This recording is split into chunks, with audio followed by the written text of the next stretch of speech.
فضائل قرآن، قرآن و حدیث کی روشنی میں۔ آئیے دیکھتے ہیں۔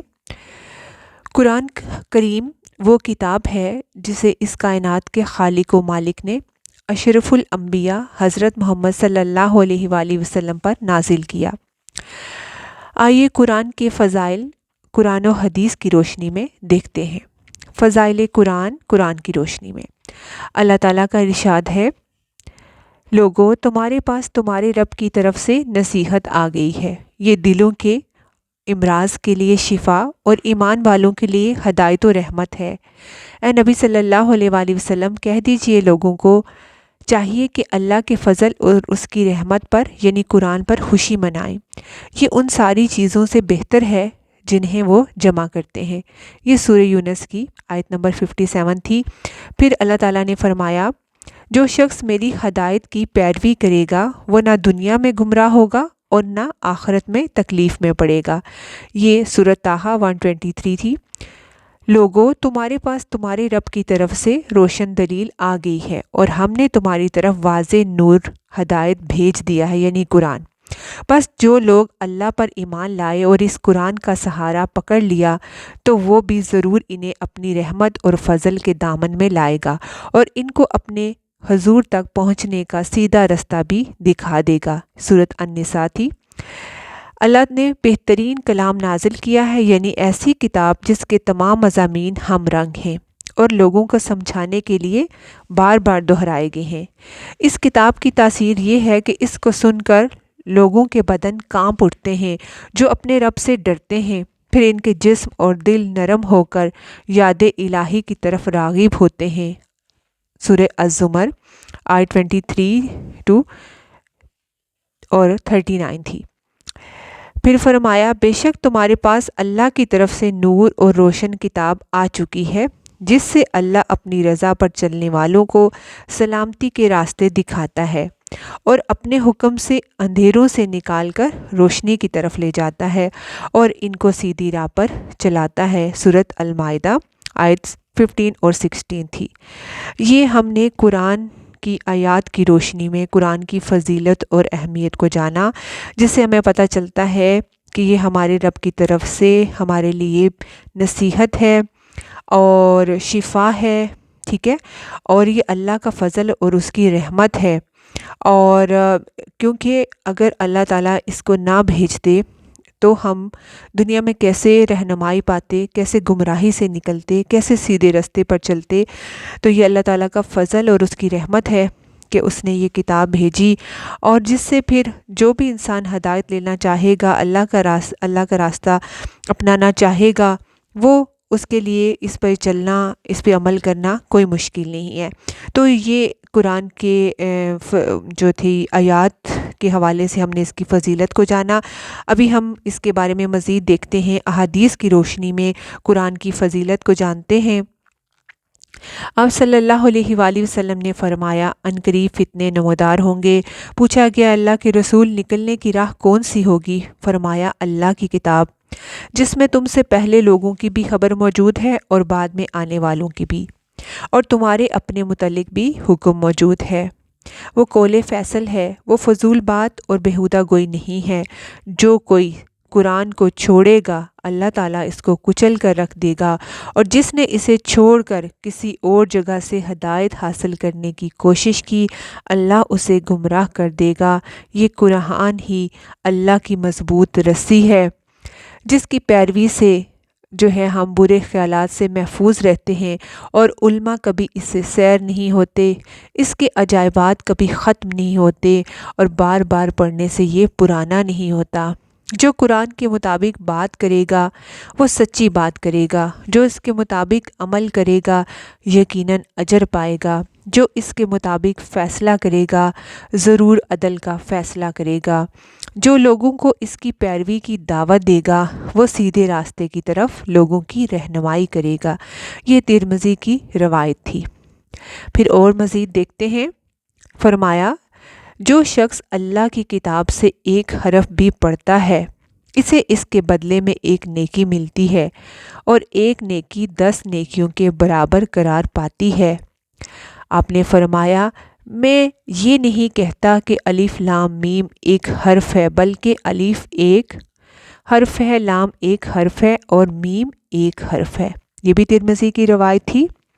پھر آپ صلی اللہ علیہ وآلہ وسلم نے فرمایا، جو دنیا میں قرآن سے شغف رکھتا تھا، روز قیامت اس سے کہا جائے گا کہ قرآن پڑھتا جا اور بلندی کی طرف چڑھتا جا، اور اسی رفتار سے ٹھہر ٹھہر کر پڑھ جس طرح دنیا میں پڑھتا تھا۔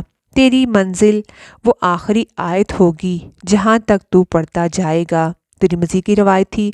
پھر آپ صلی اللہ علیہ وآلہ وسلم نے فرمایا، اپنے گھروں کو قبرستان نہ بناؤ، شیطان اس گھر سے بھاگ جاتا ہے جس میں سورۃ البقرہ جو ہے وہ پڑھی جاتی ہے۔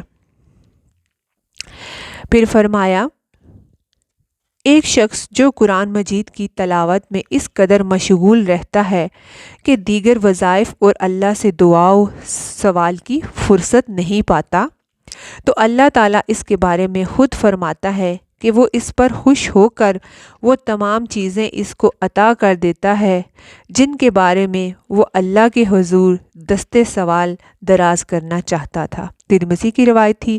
پھر مزید دیکھتے ہیں، نبی صلی اللہ علیہ وآلہ وسلم نے فرمایا، یہ دل اسی طرح زنگ آلود ہو جاتے ہیں جس طرح پانی لگنے سے لوہا زنگ آلود ہو جاتا ہے۔ عرض کیا، اللہ کے رسول، ان کی صفائی پیدا کرنے کی کیا صورت ہے؟ فرمایا، موت کو کثرت سے یاد کرنا اور قرآن مجید کی تلاوت میں مشغول رہنا۔ پھر ترمذی کی ایک روایت ہے، نبی صلی اللہ علیہ وآلہ وسلم نے فرمایا، قرآن مجید کی تعلیم حاصل کرو، پھر اس کو پڑھو۔ جو شخص قرآن کی تعلیم حاصل کرتا ہے، پھر اس کو پڑھتا ہے اور رات کو قیام کر کے اس کی تلاوت کرتا ہے، اس کی مثال اس تھیلی کی سی ہے جو مشک سے بھری ہوئی ہے اور اس کی خوشبو ہر جگہ پھیلتی ہے۔ اور جس شخص نے قرآن سیکھا اور پھر سو گیا اور قرآن مجید اس کے پیٹ میں ہی رہا، اس کی مثال مشک کی اس تھیلی کی سی ہے جس کا منہ بند کر دیا گیا ہو۔ آپ صلی اللہ علیہ وآلہ وسلم نے فرمایا، قیامت کے دن قرآن اپنے پڑھنے والوں کے لیے سفارش کا باعث بنے گا۔ جو شخص قرآن مجید پڑھے اور اس کے احکامات پر عمل پیرا بھی ہو، تو قیامت کے دن اس کے والدین کو ایک تاج پہنایا جائے گا جس کی روشنی آفتاب کی روشنی سے بھی زیادہ ہوگی، جو کہ اس دنیا میں تمہارے گھروں کو پہنچ رہی ہے۔ اب تم خود بتاؤ کہ جو شخص خود عامل قرآن ہو، اس کا درجہ کس قدر بلند ہوگا۔ یہ ابو داؤد کی روایت تھی۔ پھر فرمایا، قرآن میں مہارت رکھنے والا مرتبے کے لحاظ سے ان ملائکہ کے ساتھ ہے جو لکھنے والے نیکوکار ہیں، اور جو شخص قرآن کی تلاوت میں اٹکتا ہے اور اس میں دقت محسوس کرتا ہے، اس کے لیے دوہرا اجر ہے۔ یہ مسلم کی روایت تھی۔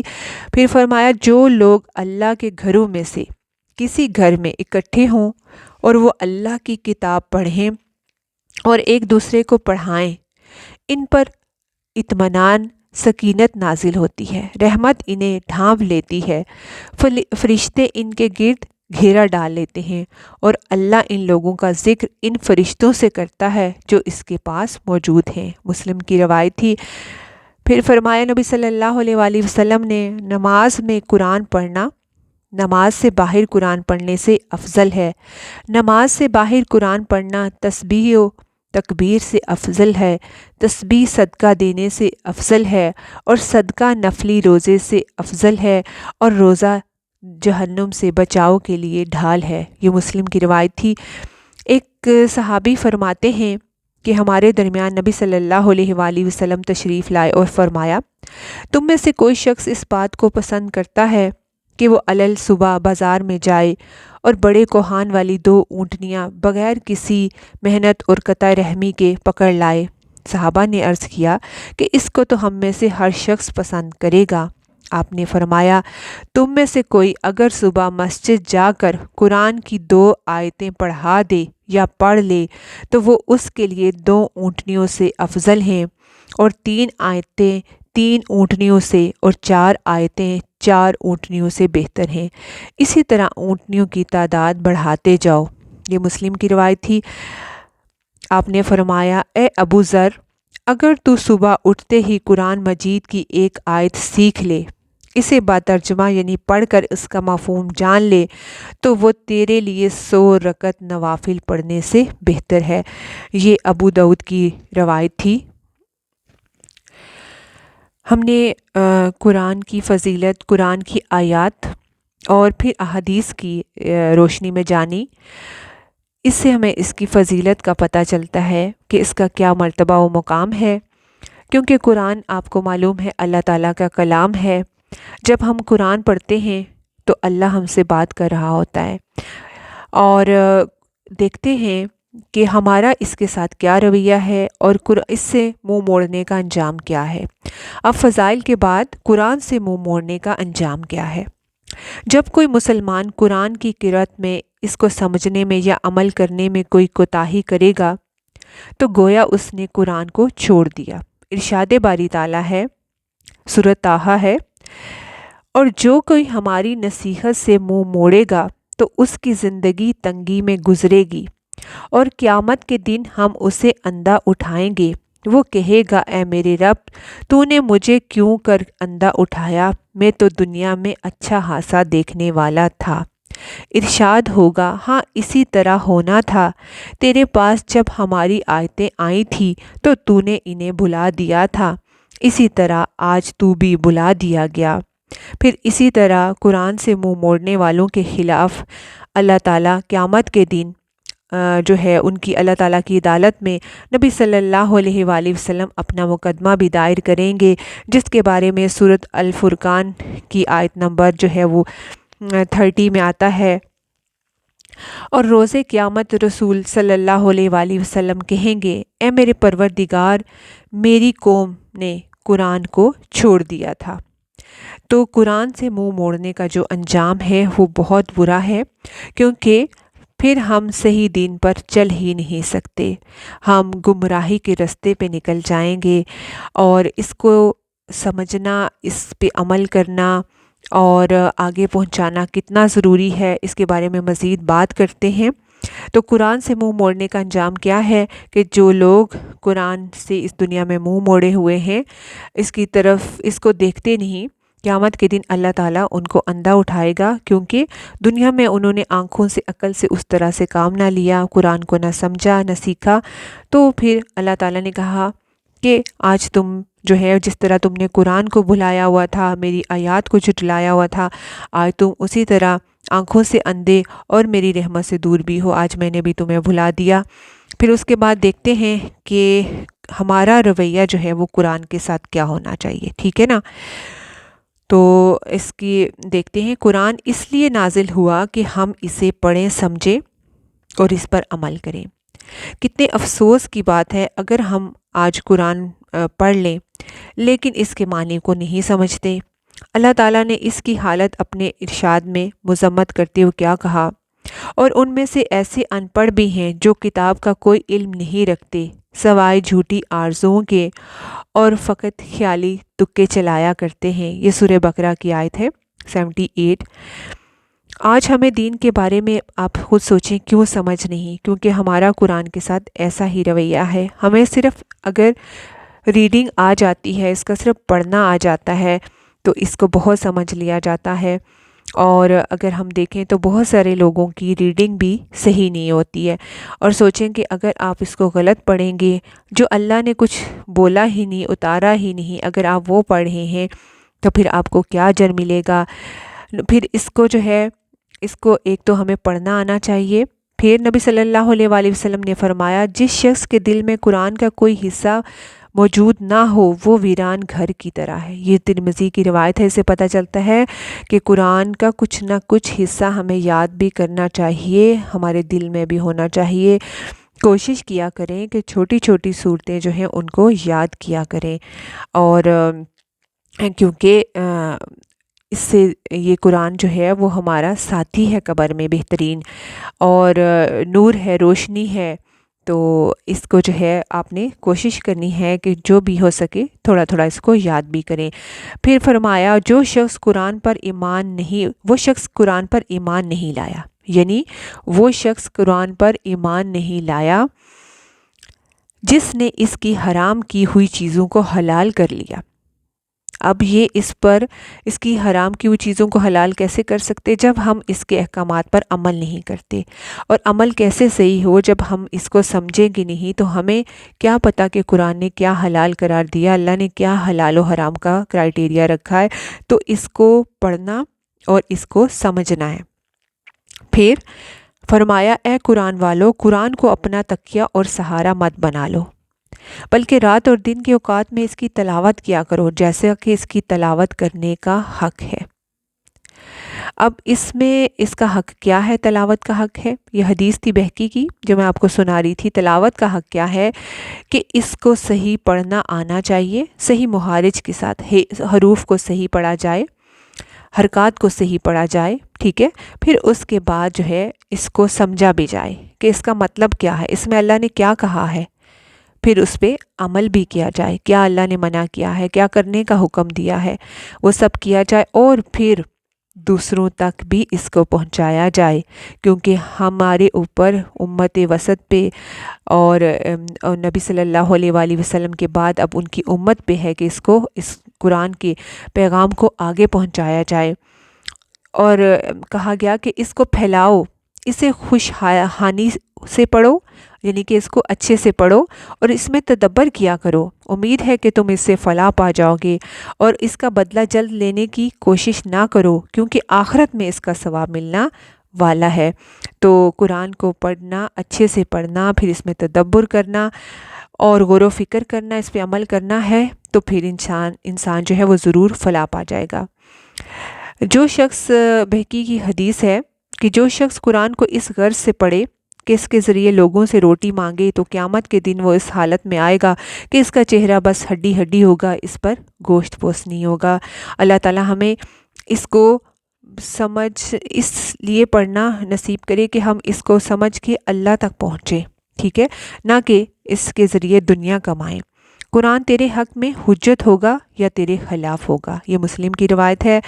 پھر فرمایا نبی صلی اللہ علیہ وآلہ وسلم نے صرف دو ہی قسم کے لوگ قابل رشک ہیں، ایک وہ جس کو اللہ نے قرآن مجید کا علم عطا کیا اور دن رات اس کو پڑھنے پڑھانے میں جو ہے وہ مشغول رہتا ہے، دوسرا وہ جس کو اللہ نے مال و دولت سے نوازا اور وہ شب و روز اس کو اللہ کی راہ میں خرچ کرتا ہے۔ تو یعنی کہ دنیا میں قابل رشک کون سے لوگ ہیں؟ جس کو قرآن کا علم ہے اور پھر وہ خود بھی اس کو پڑھتا پڑھاتا ہے اور دوسروں کو بھی پڑھانے میں مشغول ہے، اللہ کا پیغام دوسروں کو بھی بتاتا ہے، دوسروں کو بھی گمراہی سے نکالتا ہے، تو وہ قابل رشک انسان ہے۔ تم میں سے بہتر وہ ہے جو خود بھی قرآن سیکھیں اور دوسروں کو بھی سکھائیں۔